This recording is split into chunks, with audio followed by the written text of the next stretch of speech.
Eu já era pastor há alguns anos e professor da Faculdade Teológica e estava trabalhando numa igreja. E a minha visão, meu coração era ministério, pessoas, trabalhar, ajudar, assistir às famílias. E a nossa geração era uma geração de pastores realmente que se entregava totalmente ao ministério e, lógico, atendia às necessidades básicas da nossa família. E a nossa geração sofreu muito com isso, porque havia uma preocupação de nós nos dedicarmos totalmente e esquecermos os nossos queridos, a nossa família, que era a base do nosso ministério. Um dos membros da nossa igreja, amigo nosso, se aproximou certo dia, queria conversar comigo, ele queria trocar algumas ideias, uma conversa de homem para homem, não era de ovelha para pastor, e ele estava com receio de conversar esse assunto comigo, mas ele estava sendo incomodado por Deus para trazer esse assunto e nós discutirmos juntos. E ele veio para ter um papo de homem, uma conversa de homem para homem. Eu falei, o que vai sair disso, né? Então, nesse dia ele veio, que nós marcamos, ele veio com um tereré, como era comum naquela região, para nós conversarmos uma conversa. O tereré sempre era passado ali na reunião, e ele, com muito temor, com muito respeito, começou a conversar comigo. Olha, Fernando, eu sei que você é o nosso pastor, você tem se dedicado à sua família, vocês são importantes para nós, eu não sei como é que você vai entender essa nossa conversa, mas o que eu sinto no coração é que você tem que olhar um pouco mais para a sua família e a necessidade da sua família, da sua esposa e dos seus filhos, porque eles não precisam só das coisas básicas que você tem dado, eles precisam de outras coisas, eles têm os seus sonhos, os seus desejos, que você precisa também começar a observar isso. Você é uma pessoa que tem várias formações, você tem um talento para ser professor na universidade aqui, e você está desperdiçando isso, né? Não que você não seja importante na igreja ou nas atividades que você tem na faculdade teológica, mas você pode contribuir na universidade. Então eu comecei a pensar naquilo que ele estava conversando comigo, falando comigo ali, e estava entendendo a dimensão que ele estava me levando, de ser não somente aquela pessoa, aquele homem que eu estava sendo em termos de ministério, de responsabilidade, mas também de enxergar as outras necessidades que a minha família, minha esposa e meus filhos tinham.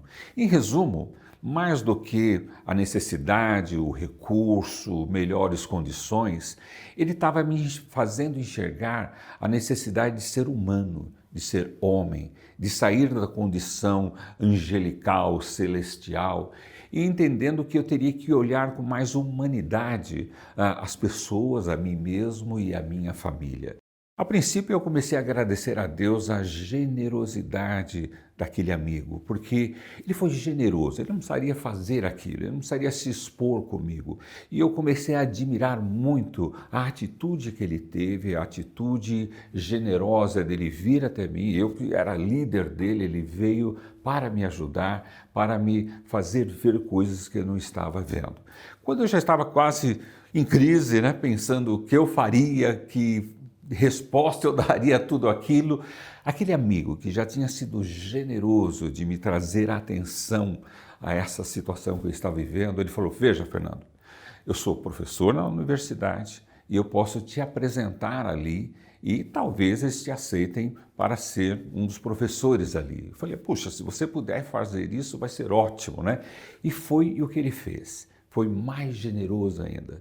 Me apresentou à universidade, a universidade me aceitou e eu comecei a ser professor ali, professor de filosofia, de ética, de administração. Então ali na universidade eu pude estender meu ministério, fazer um outro tipo de ministério com um público que jamais eu teria ali no contexto em que eu estava vivendo. Veja, aquele amigo foi extremamente corajoso, primeiro em me confrontar e ser generoso comigo, de falar uma verdade que eu precisava ouvir, e aquilo mudou a minha vida. Mas com ele também eu aprendi uma outra lição, a lição de como você pode ser generoso sem ser somente pelo aspecto financeiro da generosidade, mas de você abrir oportunidades para outras pessoas. Para ele foi o valor do seu nome, da sua integridade, de me apresentar, e ele foi generoso colocando tudo aquilo à minha disposição para que eu pudesse ter a oportunidade e assim iniciar a minha vida como professor universitário. Há muitas formas de expressar a generosidade. Nosso desejo não é que os outros sejam aliviados enquanto vocês são sobrecarregados, mas que haja igualdade. No presente momento, a fartura de vocês suprirá a necessidade deles, para que, por sua vez, a fartura deles supra a necessidade de vocês. Então haverá igualdade, como está escrito: quem tinha recolhido muito não teve demais, e não faltou a quem tinha recolhido pouco. O interessante nesse texto que Paulo nos apresenta é que a generosidade não vai tornar ninguém rico e não vai deixar ninguém pobre.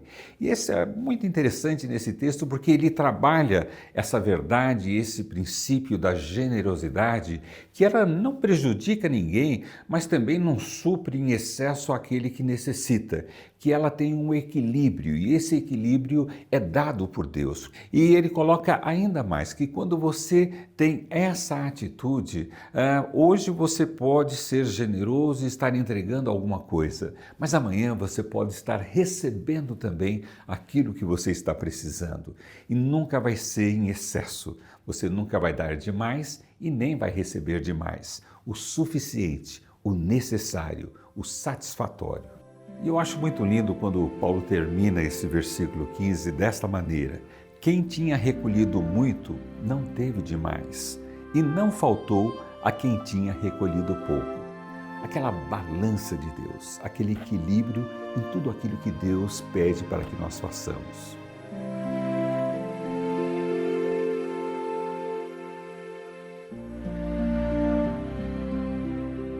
Lembre-se, aquele que semeia pouco também colherá pouco, e aquele que semeia com fartura também colherá fartamente. Cada um dê conforme determinou em seu coração, não com pesar ou por obrigação, pois Deus ama quem dá com alegria. E Deus é poderoso para fazer que toda a graça lhe seja acrescentada, para que em todas as coisas, em todo o tempo, tendo tudo o que é necessário, vocês transbordem em toda boa obra. Como está escrito: distribuiu, deu seus bens aos necessitados, a sua justiça dura para sempre.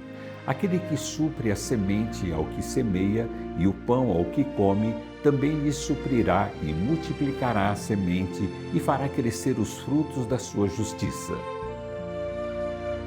Especificamente nesse texto, Paulo traz a nós uma luz muito importante sobre generosidade. Primeiro que esse texto geralmente tem sido usado mais para falar sobre dízimo, falar sobre consequência do dízimo, a importância de nós dizimarmos ou o que aquilo vai trazer de benefício para nós. E eu posso te dizer de antemão que especificamente o texto não fala sobre isso. Ele tem uma abrangência ainda maior. Ele traz uma doutrina de Deus sobre generosidade. Quando você é generoso, você está semeando, você está plantando e, lógico, você vai recolher o benefício daquilo. Quando nós pensamos numa doutrina de generosidade, nós estamos pensando que é uma prática, é um exercício onde eu estou vivendo um pouco de Deus aqui neste mundo. Quando eu estou vivendo uma característica de Deus aqui neste mundo. E quando eu pratico isso, quando isso se torna uma doutrina na minha vida, eu tenho a consequência daquilo. Aquilo vai trazer o benefício que eu preciso, que vai realmente satisfazer a minha necessidade. Eu acho lindo esse texto, porque é uma forma muito pobre de interpretá-lo, entendendo só como parte do dízimo ou oferta que você entrega na igreja. A coisa é muito mais ampla, muito mais profunda, muito mais significativa. Então sim, aquilo que você plantar, você vai colher. Aquilo que você entregar, você também vai receber. Isso não vai fazer você ficar mais rico ou vai fazer você ficar pobre. Isso vai fazer você ser uma pessoa satisfeita. E é isso que Jesus veio nos ensinar. É isso que Jesus veio trazer a nós. Jesus foi a pessoa mais generosa nesse mundo. Ele não precisava fazer nada do que ele fez, mas ele fez por generosidade. E Paulo aprendeu com Jesus ser generoso. E nós estamos aprendendo com Paulo, que aprendeu com Jesus de como ser generoso e o benefício que isso não só traz à pessoa que é o nosso alvo da nossa generosidade, mas a nós mesmos. E o meu desejo é que você possa plantar muita generosidade e assim também receber muita generosidade. A generosidade, ela é expressa de inúmeras formas, como aquele meu amigo foi generoso me abordando, falando comigo, me exortando e também abrindo as portas. Agora veja, a generosidade não pode ser feita por obrigação, necessidade. E o texto, ele coloca desta maneira, no finalzinho do versículo 7, pois Deus ama quem dá com alegria. E essa deve ser a nossa disposição ao sermos generosos, sermos alegres também na nossa generosidade. A generosidade não é opcional, é uma característica de Deus em nós. A exemplo daquele meu amigo do início da história, quero desafiar você a ser generoso com alguém. Participe conosco desta campanha para apoiar pastores e suas famílias que trabalham em áreas de vulnerabilidade no Amazonas, Nordeste e África. Durante os próximos 3 meses, todas as doações serão direcionadas a esses líderes e suas famílias. Você pode fazer a sua doação por esta conta corrente ou pelo site rpv.org.br. Vamos transformar este momento de crise em oportunidade para a generosidade.